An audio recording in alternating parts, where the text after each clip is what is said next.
OSD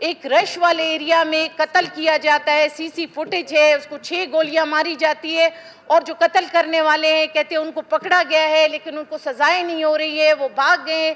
مختلف story سنا کے دوبارہ یہ جو جتنا گند ہے اس کو انڈر دا کارپٹ لگا کے آپ مزید آپ ان کو گناہ کرنے کے لیے آپ ان کے لیے رائے اموان کر رہے ہیں.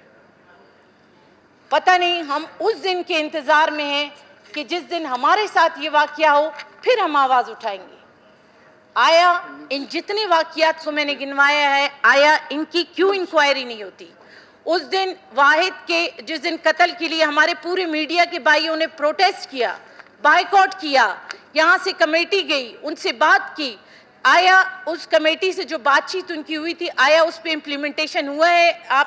میں اپنے ضیاء بھائی سے اس کا آنسر لینا چاہوں گی کہ وہ جو کمیٹی گئی تھی تو آیا ان کی کیا فائنڈنگز ہے, انہوں نے ان سے کیا مذاکرات کی کہ ہمارے میڈیا کے بھائی آئے, ہمارے ایک صحافی بچے کو قتل کیا گیا, وہ ایک شعور تھا, وہ ایک نظریہ تھا, وہ بلوچستان کی ترقی کے لیے آگے جانا چاہتا تھا, وہ آواز بننا چاہتا تھا ہمارے لوگوں کی.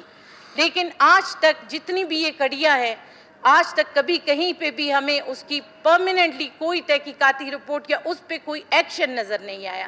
تو لہٰذا میں نے یہ جو توجہ دلاؤ نوٹس دیا ہے, میں اپنے وزیر داخلہ صاحب سے اس کی پوری کمیٹی جو ان کے پاس رپورٹ اور فائنڈنگز ہے وہ ہمیں اسمبلی میں پیش کرے, یہ اس کے بعد بھی ہوں ہمارے ساتھ رکھنا چاہتے ہیں تو پلیز جناب. وزیر داخلہ صاحب توجہ دلاؤ نوٹس کے متعلق اپنی وضاحت فرمائیں. اعوذ باللہ من الشیطان الرجیم, بسم اللہ الرحمن الرحیم. بہت شکریہ جناب چیئرمین. میری بہن نے توجہ دلائی نوٹس تو عبدالواحد ریسانی کے حوالے سے دیا تھا, لیکن انہوں نے ایک لمبا چوڑا سوال نامہ بھی رکھا, اس کو تھوڑا میں بھی ان کو بتا دوں کہ پہلے انہوں نے ذکر کیا ملک ناز بلوچ جو تربت میں ان کے ساتھ واقعہ پیش آیا تھا, تو ان کے واقعے کے فوراً بعد میں اور وزیر خزانہ ظہور بلیدی صاحب تربت پہنچے. اس میں جتنے بھی نامینیٹڈ جتنے بھی اس میں نامینیٹڈ فیملی والوں نے جتنے بھی نامینیٹ کیے تھے ملزمان کو, وہ تمام پکڑے گئے اس میں. اس کے بعد ایاد بلوچ کا واقعہ ہوا. ایوان میں پہلے بھی کہا تھا کہ وہ بھی ضرور نہیں ہے کوئی سپاہی کوئی حوالدار سے کوئی غلطی ہوتے ہے اس کے پیچھے ضرور کوئی بہت بڑا فلسفہ ہوگا کہ اس کو کسی نے کہا ہوگا. وہ اس نے ایک ذاتی غلطی کیا تھا, ذاتی ایک جرم کیا تھا, اس میں وہ پکڑا گیا اور اس میں اس کو سزا بھی ہوئی ہے جو نامینیٹ تھا اور جس سے یہ واقعہ پیش آیا تھا. اسی طرح فیضان جتک کا مسئلہ تھا, اس میں جو اہلکار جن سے فائرنگ ہوئی تھی جو اس ٹائم وہاں پر موجود تھے وہ پکڑے گئے, اور جس سے گولی چلی وہ بھی پکڑا گیا. ابھی مزید وہ تفتیش جاری ہے, تفتیش سے پہلے قبل از وقت ہوگا میں اگر کچھ کہوں.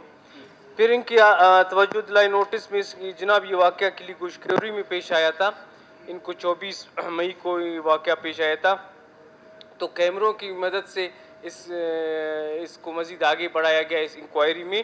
تو تفتیشی افسر نے موبائل کی CRD بھی حاصل کی جس میں سے 3 اشخاص ملزمان کی پہچان ہوئی تھی, جس میں جو ہے رفیع اللہ, کمال الدین اور ملزمات رابعہ کے نام سے ہوئی. 17 تاریخ کو ملزم 17 تاریخ کو وہ گرفتار ہوئے, جس کا عدالت سے ریمانڈ حاصل کیا گیا. ملزم رفیع اللہ گرفتاری کی ڈر سے افغانستان بھاگ گیا ہے.